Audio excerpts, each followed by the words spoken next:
मोहतरम नाजरीन, अस्सलाम वालेकुम। मैं हूँ हकीम अहमद गालिब।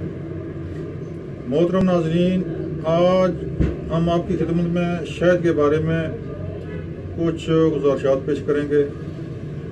मोहतरम नाजरीन, शहद एक ज़बरदस्त टॉनिक है जिसका जिक्र कुरान पाक में मौजूद है। अल्लाह ताला ने फरमाया कि इसमें इंसानों के लिए शिफा है। मोहतरम नाजरीन, शहद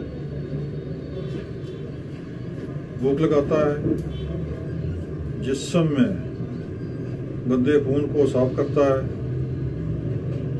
फेफड़ों के लिए खुसूसन निमोनिया के लिए, बच्चों की खांसी के लिए एक ज़बरदस्त चीज़ है।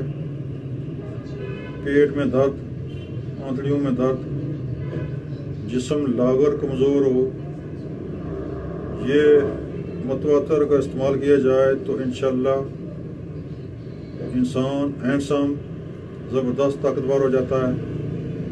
इसमें बहुत ही ताकत और बहुत शिफा है कि अल्लाह ताला ने कुरान पाक में इसके बारे में एक पूरी आयत नाज़िल की है कि इसमें इंसानों के लिए शिफा है। मोहतरम नाज़रीन, हमारा चैनल सब्सक्राइब करें, बेल आई घंटी को दबाएं ताकि आइंदा आने वाली वीडियो आप तक आसानी से पहुंच सके। मोहतरम नाज़रीन, हम इंशाअल्लाह अच्छी से अच्छी मालूमात आपको देंगे, अच्छी से अच्छी ट्रिप आपको देंगे। आप देखते रहें